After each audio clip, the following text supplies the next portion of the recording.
तो आप जैसी ध्वनियों में जागते हैं वो कई रूपों में आपके दिन की प्रकृति और आपके जीवन का भविष्य तय करेंगी। तो एक अलार्म से अचानक जागना जीवन जीने का सबसे अच्छा तरीका नहीं है।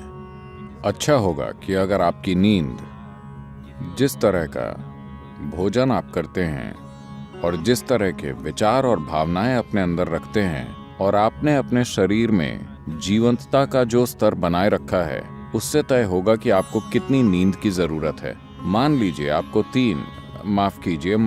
आपको 8 या 12 घंटे की नींद की जरूरत है।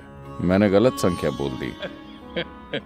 आपको जितनी भी नींद चाहिए आप अपनी जरूरत जानते हैं। So you go to bed early enough. तो पर्याप्त जल्दी सोने चले जाएं ताकि आप अपने आप जाग सकें।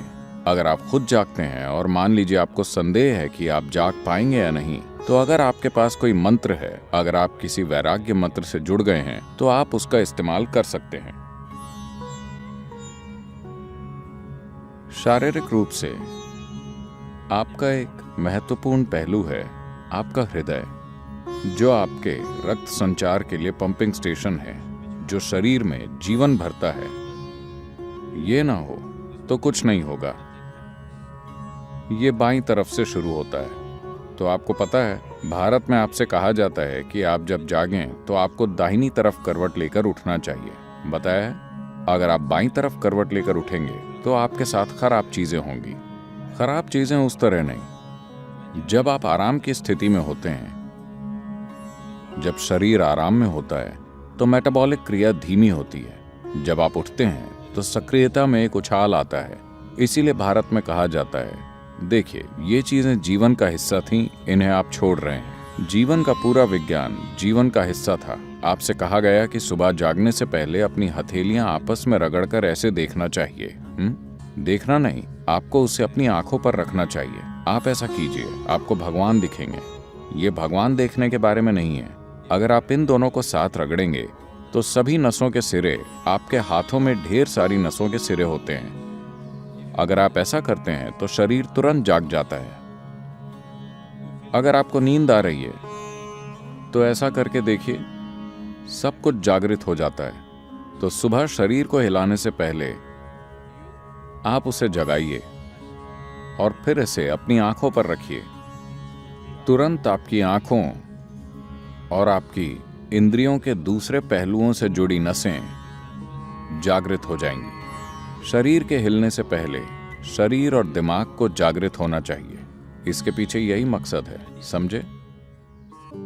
आज अगर हम सब सोते हैं तो दुनिया में कल सुबह लगभग 2.5 लाख लोग नहीं जागेंगे प्राकृतिक मृत्यु के कारण।